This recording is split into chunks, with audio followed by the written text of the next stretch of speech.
العالمين والصلاة والسلام على سيد المرسلين أما بعد فأعوذ بالله من الشيطان الرجيم بسم الله الرحمن الرحيم يا الصلاة والسلام عليك يا رسول الله وعلى آلك وأصحابك يا حبيب الله والصلاة والسلام عليك يا نبي الله وعلى آلك وأصحابك يا نور الله نويت سنة الاعتكاف۔ ایک دن اللہ پاک کے آخری نبی رسول ہاشمی صلی اللہ تعالیٰ علیہ وآلہ وسلم گھر سے باہر تشریف لائے اور اکیلے ہی ایک جانب چل پڑے۔ مسلمانوں کے دوسرے خلیفہ حضرت امیر المؤمنین فاروق اعظم رضی اللہ تعالیٰ عنہ نے دیکھا تو گھبرائے کہ کہیں کوئی دشمن نقصان نہ پہنچا دے، چنانچہ اٹھ کر آپ صلی اللہ علیہ وسلم کے پیچھے چل پڑے۔ آپ نے دیکھا کہ آپ صلی اللہ علیہ وسلم ایک مقام پر پہنچ کر رکے اور سر سجدے میں رکھ دیا۔ فاروق اعظم رضی اللہ تعالیٰ عنہ یہ دیکھ کر ادب کرتے ہوئے پیچھے ہٹ کر کھڑے ہو گئے۔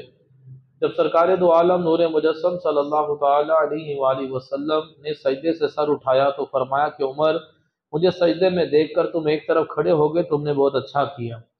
مزید فرمایا کہ ان جبرائیل آتانی فقال من صلی علیک من امتک واحدۃ صلی اللہ علیہ عشرا، بے شک ابھی جبرائیل علیہ السلام میرے پاس آئے اور عرض کی یا رسول اللہ صلی اللہ علیہ وسلم، آپ کا جو بھی امتی آگ پر ایک بار درود شریف پڑھے گا اللہ پاک اس پر 10 رحمتیں نازل فرمائے گا۔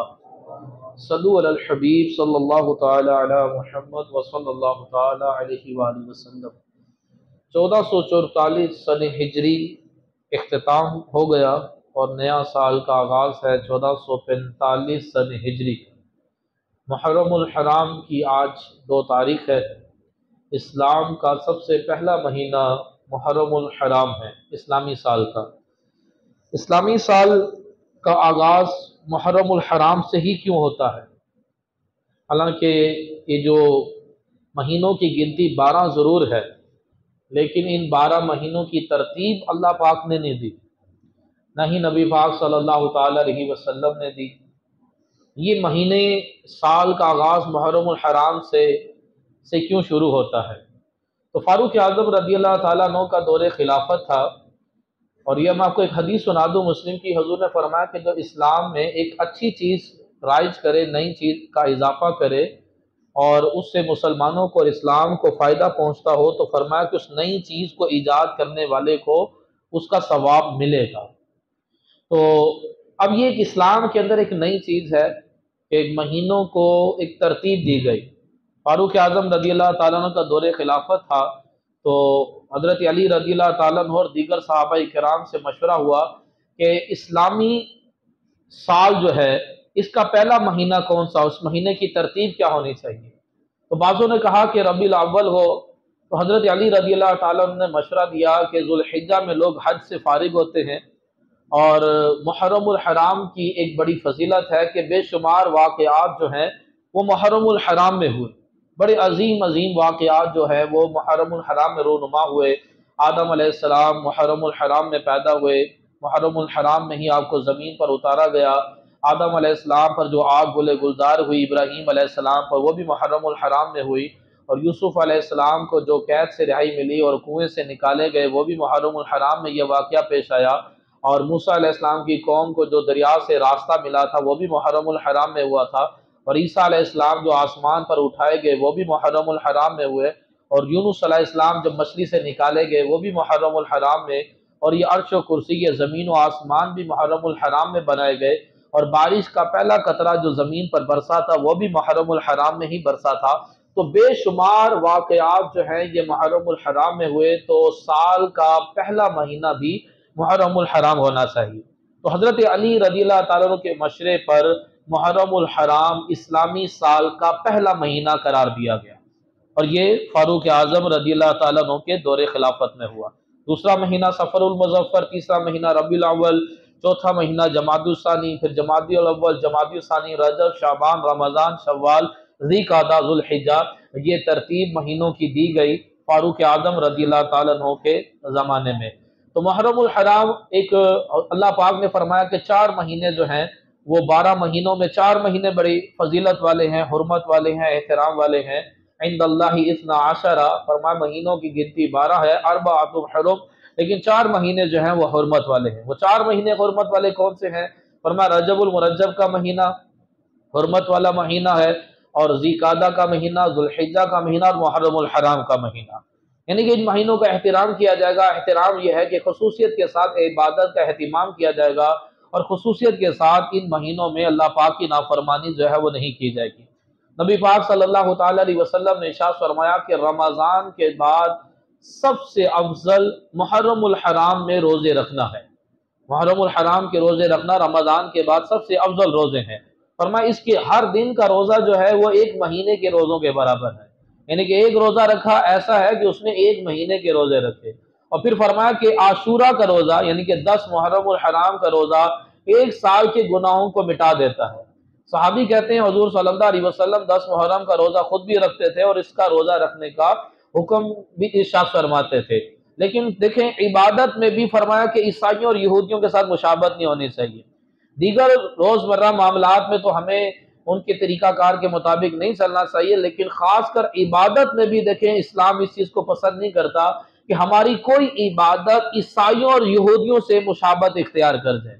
تو کیونکہ یہودی 10 محرم کا روزہ رکھتے تھے تو حضور نے فرمایا کہ صرف 10 محرم کا روزہ نہیں رکھنا، یہودیوں کی مخالفت کرتے ہوئے 9ویں کا روزہ رکھا جائے یا 11ویں کا روزہ رکھا جائے۔ اکیلا 10 محرم کا روزہ رکھنے سے حضور نے منع فرمایا کہ اس میں یہودیوں کے ساتھ مشابہت ہے۔ اور 10 محرم الحرام ہی کو نبی پاک صلی اللہ تعالیٰ علیہ وسلم کے نواسے امام حسین رضی اللہ تعالیٰ عنہ کو میدان کربلا میں اور دیگر رفقا کو بھوک اور پیاس کی حالت میں شہید کیا گیا۔ محرم الحرام ہی میں 1 محرم الحرام کو سیدنا فاروق اعظم رضی اللہ تعالیٰ عنہ کا یوم شہادت ہے۔ 1 محرم الحرام کو آپ نے جام شہادت نوش فرمایا۔ 27 سال کی عمر میں آپ نے اسلام قبول کیا تھا، اور بتایا یہ جاتا ہے کہ آپ 40ویں مسلمان ہیں۔ 39 مسلمان ہو چکے تھے، اور جب آپ نے اسلام قبول کیا تو اب مسلمانوں کی تعداد 40 ہو گئی تھی۔ تو 27 سال کی عمر میں آپ نے اسلام قبول کیا تھا، اور 63 سال کی عمر میں آپ نے مدینہ منورہ میں فجر کی نماز کے دوران ابو لولو مجوسی تھا، اس نے زہر آلود خنجر سے آپ پر حملہ کیا عین نماز کی حالت میں۔ پہلے سے محراب میں چھپا ہوا تھا، تو آپ زخموں کی تاب نہ لاتے ہوئے زمین پر تشریف لے آئے، اور 1 محرم الحرام کو آپ نے جام شہادت نوش کی۔ آپ کا نام عمر، اور آسمانوں میں آپ کا نام فاروق، اور انجیل میں آپ کا نام کافی ہے، اور توریت میں آپ کا نام منطق الحق یعنی کہ حق کو بیان کرنے والا، اور جنت میں آپ کا نام سراج چراغ روشنی، جنت میں آپ کا نام جو ہے وہ سراج ہے۔ فاروق اعظم رضی اللہ تعالیٰ عنہ وہ جلیل القدر صحابی ہیں کہ نبی پاک صلی اللہ تعالیٰ علیہ وسلم نے ان کو اپنا وزیر بھی کہا، اور ان کو جنتی بھی کہا، اور یہ بھی کہا کہ اللہ پاک نے عمر کی زبان پر حق کو جاری کر دیا، اور یہ بھی کہا کہ اگر میرے بعد کوئی نبی ہے، اگر ہوتا میرے بعد اگر کوئی نبی ہوتا ہے تو نہیں، اگر کوئی نبی ہوتا تو وہ عمر ہوتا۔ تو ان کے اتنے زیادہ احادیث میں ان کے فضائل و برکات ہیں، اور ان کی محبت کو ایمان کا حصہ قرار دیا گیا۔ نبی پاک صلی اللہ تعالیٰ علیہ وسلم نے ارشاد فرمایا ابو بکر، عمر، عثمان اور علی کی محبت، یہ چاروں کی محبت منافق کے دل میں جمع نہیں ہو سکتی۔ مومن ہونے کی ایک علامت بتا دی گی، بڑی آسان سی علامت۔ بندہ اگر اپنے آپ کو بھی چیک کرنا چاہے کہ میں مومن ہوں کہ نہیں ہوں، تو وہ اس کی علامت کیا ہے کہ چاروں صحابہ کی محبت دل میں ہو۔ کسی ایک صحابی کی محبت دل میں نہ ہو تو یہ مومن ہونے کی علامت نہیں ہے، یہ منافقت کی علامت ہے۔ اور آپ کی محبت کی کیا برکات ہیں، اس سے دنیا اور آخرت میں کیا برکتیں ملتی ہیں۔ حضرت یحییٰ بن اسماعیل یہ فرماتے ہیں کہ میری ایک بہن تھی جن کا ذہنی توازن خراب تھا، بیمار تھی وہ، تو وہ گھر کے اوپری منزل کے ایک کمرے میں رہا کرتی تھی۔ 10 سال انہیں اسی بیماری میں گزر گئے۔ کہتے ہیں کہ ایک مرتبہ میں ایک رات یوں ہوا کہ اپنے کمرے میں سو رہا تھا تو اچانک کسی نے دروازے پر دستک دی۔ میں نے پوچھا کون؟ تو دروازہ کھٹکھٹانے والی ایک عورت تھی۔ جب اس نے اپنا نام بتایا تو میں نے چونک کر پوچھا کہ میری بہن؟ جواب آیا کہ ہاں میں ہی تمہاری بہن ہوں۔ یہ سننا تھا کہ میں نے لپک کر جلدی سے دروازہ کھولا، اور آج 10 سال کے بعد میری بہن میرے کمرے میں داخل ہو رہی تھی، اور اس کا ذہنی توازن بالکل درست ہو گیا تھا، بیماری ختم ہو گئی۔ آزمائش کیسے دور ہوئی اس بارے میں بتاتے ہوئے میری بہن بولی کہ میں سو رہی تھی تو خواب میں کسی نے مجھے کہا کہ اللہ پاک نے تمہارے دادا کی نیکی کی برکت سے تمہارے والد اسماعیل کی حفاظت فرمائی، اور تمہارے والد اسماعیل کی برکت سے تمہاری حفاظت فرماتا ہے۔ تمہارے دادا اور تمہارے والد اسماعیل یہ دونوں بہت زیادہ حضرت ابو بکر صدیق رضی اللہ تعالیٰ عنہ اور فاروق اعظم رضی اللہ تعالیٰ عنہ سے بڑی محبت کرتے تھے۔ تو آج صدیق اکبر رضی اللہ تعالیٰ عنہ اور فاروق اعظم رضی اللہ تعالیٰ عنہ نے اللہ پاک کی بارگاہ میں تمہاری سفارش کی، تو اللہ پاک نے صدیق اکبر اور فاروق اعظم رضی اللہ تعالیٰ عنہ کی سفارش کو قبول کیا، تو میں تمہارے پاس آیا ہوں۔ تو تمہیں جنت چاہیے یا شفا چاہیے؟ اگر تم اس بیماری پر صبر کرتی ہو تو تمہیں جنت ملے گی، اور اگر شفا چاہتی ہو تو شفا مل جائے گی۔ تو میں نے کہا کہ اللہ پاک اس چیز پر قادر ہے کہ وہ دنیا میں مجھے شفا بھی دے سکتا ہے، مرنے کے بعد مجھے جنت بھی دے سکتا ہے۔ مجھے شفا بھی چاہیے، مجھے جنت بھی چاہیے۔ تو کہا کہ اللہ پاک کے فضل و کرم سے تمہیں شفا بھی دی جاتی ہے اور تمہیں جنت بھی عطا کی جاتی ہے۔ تو یوں فاروق اعظم اور صدیق اکبر رضی اللہ تعالیٰ عنہ جو میرے دادا اور میرے والد ان سے جو محبت کرتے تھے، اس کی برکت سے اللہ پاک نے مجھے جنت کی بشارت بھی دی اور مجھے شفا بھی عطا فرما دی۔ اب دیکھیں، محبت کرتے تھے دادا محبت کرتے تھے، اس کی برکت ملی ان کے بیٹے اسماعیل کو، اور وہ محبت کرتے تھے فاروق اعظم سے، اس کی برکت ملی ان کی بیٹی کو۔ دیکھیں، دادا اور والد کی نیکی کی برکتیں اولاد کو مل رہی ہیں، اور وہ نیکی کیا تھی؟ ابو بکر اور عمر سے محبت، ان سے محبت کرنا۔ کہا گیا کہ تمہارے دادا اور تمہارے والد صدیق اکبر اور فاروق اعظم سے محبت کرتے تھے، اس بنا پر تمہیں شفا دی جا رہی ہے۔ تو محبت والد اور دادا کرتے تھے، اس کی برکتیں آگے اولاد کو بھی ملی۔ تو دیکھیں، صحابہ کرام علیہ مردوان سے محبت، یہ اس کی برکتیں دنیا میں بھی ملتی ہیں کہ بندہ بڑی بڑی بیماریوں سے، آفات و بلاؤں سے بچ جاتا ہے، اور قبر و حشر کے عذابات سے بھی بچ جاتا ہے۔ تو فاروق اعظم رضی اللہ تعالیٰ عنہ کے حوالے سے بے شمار احادیث مبارکہ ہیں، روایات ہیں۔ حضرت عبداللہ بن عباس رضی اللہ عنہ فرماتے ہیں کہ ایک روز حضور صلی اللہ علیہ وسلم کسی بات پر فکر مند تھے، تو حضور صلی اللہ علیہ وسلم کو بڑا فکر مند دیکھ کر فاروق اعظم رضی اللہ تعالیٰ نے عرض کی، یا رسول اللہ صلی اللہ علیہ وسلم، آپ کیوں فکر مند ہوتے ہیں، کیوں پریشان ہوتے ہیں؟ اللہ آپ کے ساتھ ہے، اور جبرائیل آپ کے ساتھ ہیں، میکائیل آپ کے ساتھ ہیں، ابو بکر آپ کے ساتھ ہیں، میں بھی حاضر خدمت ہوں، سارے مسلمان آپ کے ساتھ ہیں، تو آپ کیوں فکر مند ہوتے ہیں؟ تو یہ جو فاروق اعظم کے جو جملے تھے، اللہ تبارک و تعالیٰ نے پارہ 28 سورہ تحریم کی آیت نمبر 4 نازل فرما دی، فرمایا کہ فَإِنَّ اللَّهَ هُوَ مَوْلَاهُ وَجِبْرِيلُ وَصَالِحُ الْمُؤْمِنِينَ، کہ بے شک تمہارے مددگار اللہ ہے۔ حضور کو فرمایا بے شک تمہارا مددگار اللہ ہے، جبرائیل ہے، میکائیل ہے، وَصَالِحُ الْمُؤْمِنِينَ، اور مومن صالح مومن ہے۔ اس کی تفسیر میں لکھا وَصَالِحُ الْمُؤْمِنِينَ سے مراد ابو بکر اور عمر ہے، یعنی کہ جو جملے صدیق اکبر نے کہے اور فاروق اعظم نے کہے، اللہ پاک نے اسی طرح کی آیت کریمہ کو نازل کر دیا۔ جب وہ سورہ حجرات میں آیت نازل ہوئی کہ اپنی آوازیں جو ہیں وہ نبی کی آواز سے بلند نہیں کرنی، یہ یاد رکھیے گا کہ حضور صلی اللہ علیہ وسلم کی بارگاہ کے آداب اللہ پاک نے بیان کیے، ان آداب میں سے یہ ہے کہ آواز حضور کی آواز سے بلند نہیں ہونی چاہیے۔ جب بھی اللہ پاک مدینہ منورہ کی حاضری نصیب فرمائے تو بڑی احتیاط کے ساتھ مسجد نبوی شریف میں آواز نہیں نکلنی چاہیے، کسی قسم کی آواز بلند نہیں ہونی چاہیے۔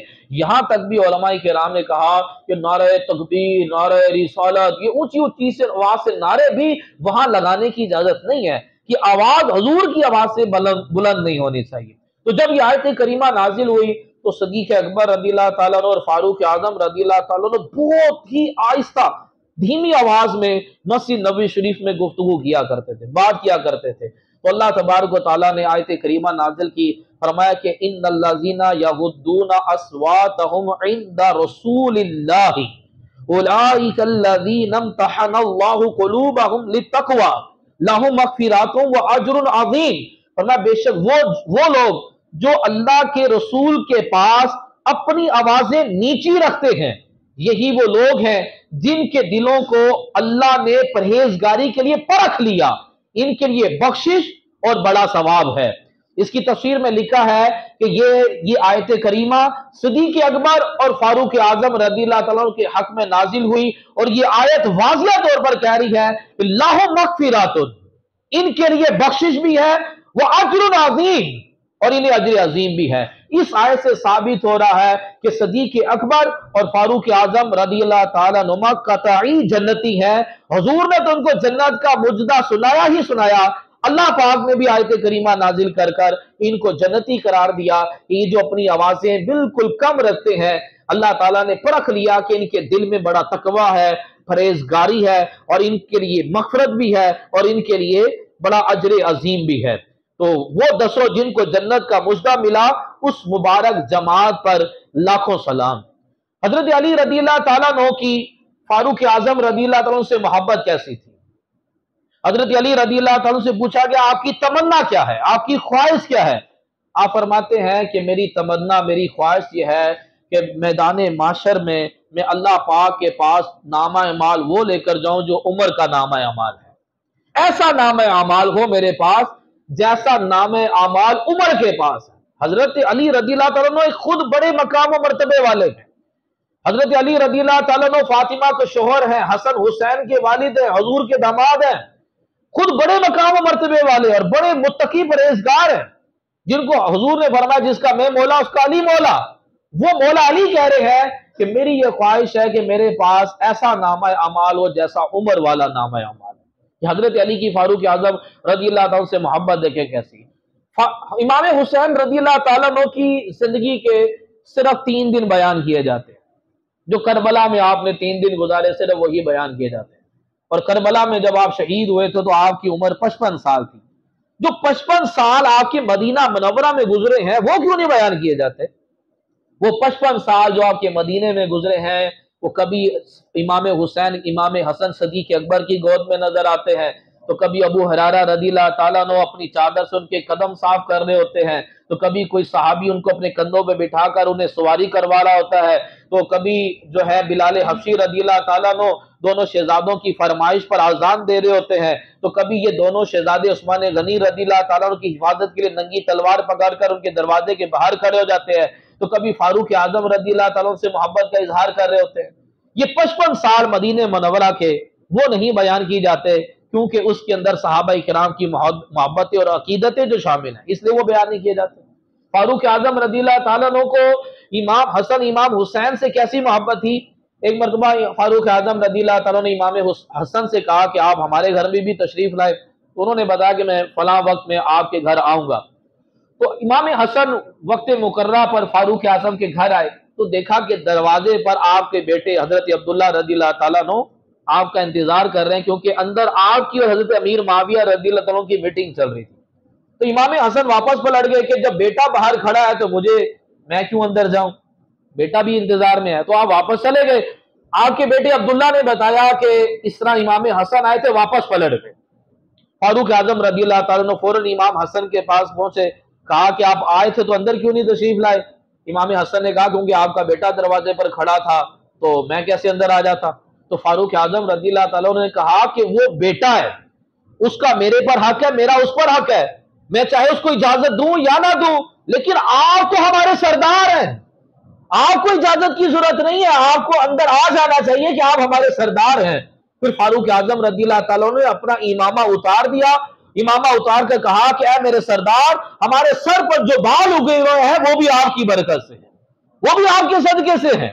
امام حسن کے لیے امامہ اتار کر کہا کہ ہمارے پاس جو کچھ ہے وہ آپ کا صدقہ ہے۔ اتنی محبت۔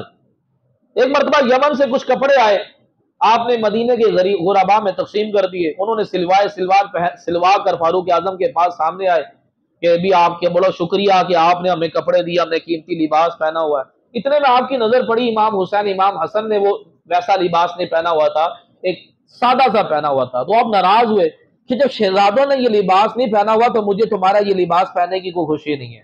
کہا کہ قبلہ حضرت آپ نہیں دیے تھے، تو آپ نے فوراً یمن کے گورنر کو خط لکھا کہ شہزادوں کے لیے اس سے قیمتی لباس کے کپڑے سلوا کر بھیجو۔ فوراً بھیجے گئے اور دونوں شہزادوں کو وہ لباس پہنایا۔ فاروق اعظم رضی اللہ عنہ نے کہا کہ ہاں اب میں خوش ہوں۔ یعنی کہ کیسی امام حسین اور امام حسن سے ان کی محبت تھی۔ نبی کریم صلی اللہ تعالی علیہ وسلم نے ارشاد فرمایا کہ دینی معاملے میں سب صحابہ سے بڑھ کر سختی کرنے والے عمر ہیں۔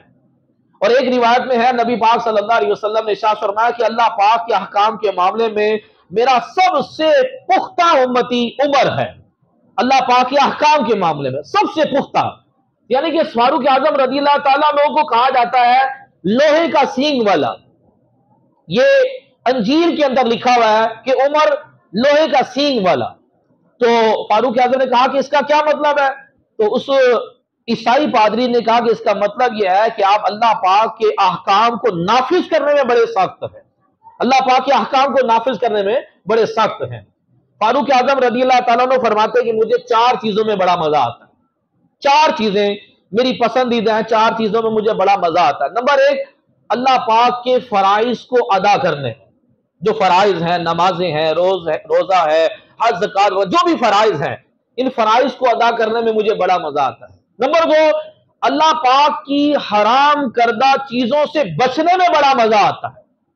دیکھیے ہم صرف جو ہے وہ نعرے اور محفلیں اور لنگر کھانے تک ہم نے صحابہ اور اہل بیت سے محبت اور عقیدتیں رکھی ہیں، لیکن عملی میدان پر ہم نظر نہیں آتے۔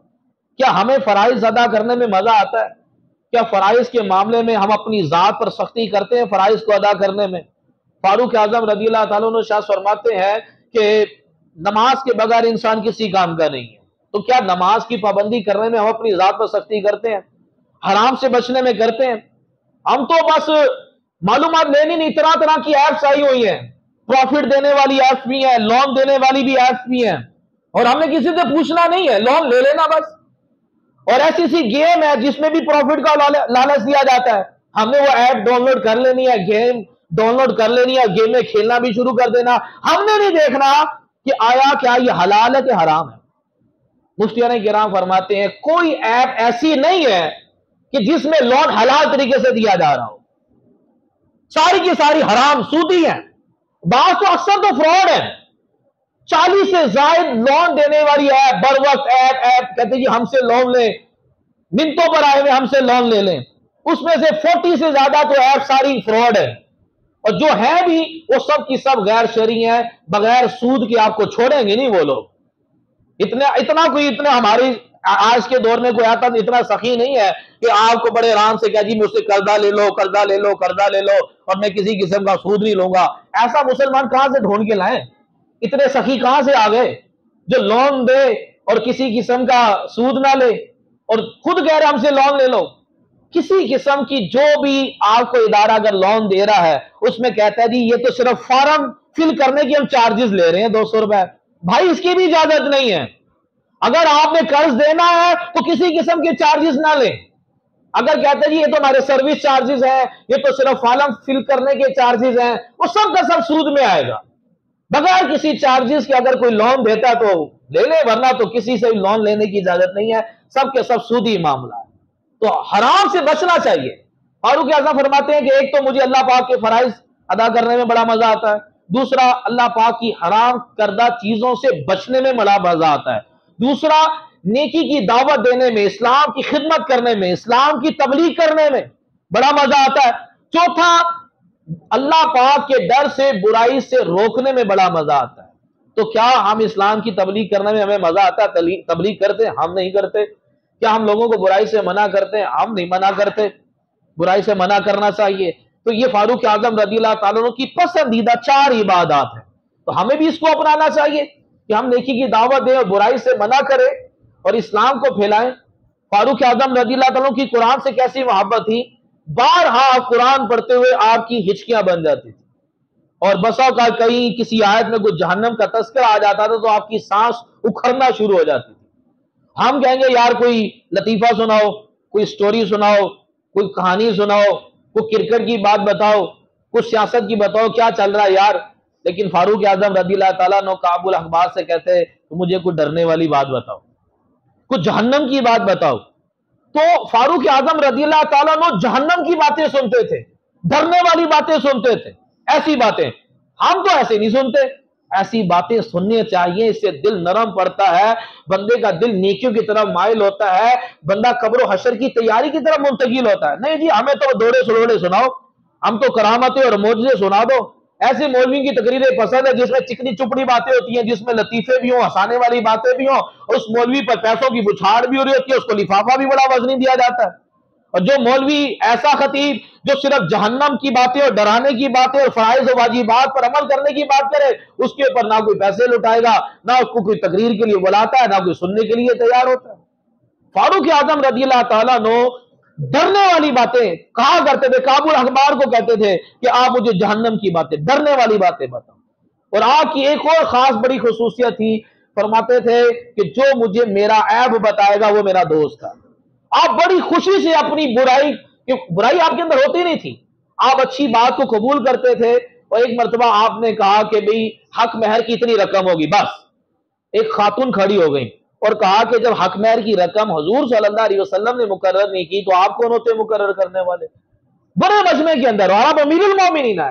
تو آپ نے فرمایا کہ ایک عورت نے صحیح کہا اور میں مرد خطا کھا گیا، تو حق مہر کی رقم میں مقرر نہیں کروں گا۔ یعنی کہ کم سے کم تو مقرر ہے 10 درہم، یعنی کہ 2 تولے 7.5 ماشے چاندی، یہ کم سے کم ہے، اس سے زیادہ جتنی مرضی ہو، اس سے کم نہیں ہو سکتی۔ تو آپ نے مقرر کر دی تھی، تو اس پر آپ نے رجوع کیا کہ ایک عورت صحیح ہے اور میں مرد خطا کھا گیا، حالانکہ آپ امیر المومنین ہیں، اور آپ نے پھر بھی اپنی بات سے رجوع کیا۔ تو اپنی کوئی اگر ہماری اصلاح کرے، ہمیں ایک ایسا ہونا چاہیے کہ کوئی بندہ بآسانی کہہ سکے کہ بھائی آپ سے یہ غلطی ہوئی۔ ہمیں تو کوئی کہتے ہوئے ڈر رہا ہوتا ہے کہ بھائی تم غلط بھی ہو تو ہمیں سے کہتے ہوئے ڈرتا، کہتا بھی نہیں ہے، اور کہا بھائی یہ تو پڑھ دے گا مجھے درندے کی طرح اگر میں نے کہہ دیا کہ آپ نے غلطی کی ہے۔ بھلے امام ہو، خطیب ہو، اس کو ایسا ہونا چاہیے کہ ہر بندہ بآسانی بتا سکے کہ امام صاحب آپ سے یہ غلطی ہوئی، کوئی بھی ہو۔ لیکن ہر کوئی بندہ ڈر رہا ہوتا ہے کہ مجھے تو میں تو جھاڑ پہ نہیں، میں تو گالاں پہ نہیں ہے، ایسا نہیں ہونا چاہیے۔ فاروق اعظم رضی اللہ تعالیٰ کی یہ خصوصیت ہے، ایسا ہونا چاہیے۔ آپ فرماتے میرا دوست ہے جو میرے عیب مجھے بتائے گا، میری برائی مجھے بتائے گا۔ تو یکم محرم الحرام کو آپ فجر کی نماز میں آپ پر قاتلانہ حملہ ہوا، اور یکم محرم الحرام کو آپ نے جام شہادت نوش فرمایا۔ جب آپ زخموں کی تاب لاتے ہوئے زمین پر تشریف لے آئے تھے تو ایک صحابی نے آگے بڑھ کر نماز کو مکمل کیا۔ نماز مکمل کرنے کے بعد آپ کو گھر لے آئے تو حکیموں نے جب آپ کو دوا دی تو آنتیں کر چکی تھیں، وہ آنتوں کے ذریعے باہر آ گئی۔ تو حکیموں نے کہا کہ امیر المومنین آپ وصیت کر لیں۔ آپ نے پوچھا نماز کا وقت ہے؟ لوگوں نے کہا ہاں ہے۔ فرمایا مجھے قبلہ رخ کر دو۔ آپ کو قبلہ رخ کر دیا کہ آپ نے نماز ادا کی، فجر کی مکمل کی، اور پھر نماز کے بعد فرمایا کہ نماز کے بغیر بھی انسان کس کام کا۔ اب یہ زندگی کی آخری سانسیں چل رہی ہیں، آپ نے نماز ادا کی، اب لوگ عیادت کے لیے آنے لگے، آپ کا کوئی رشتہ دار آیا تو اس نے آپ کی عیادت کے لیے، اس کے کپڑے کچھ زیادہ لٹکے ہوئے تھے، تو آپ نے اس کو نصیحت کی کہ کپڑے جو ہیں وہ ٹخنوں سے اوپر ہونے چاہیے۔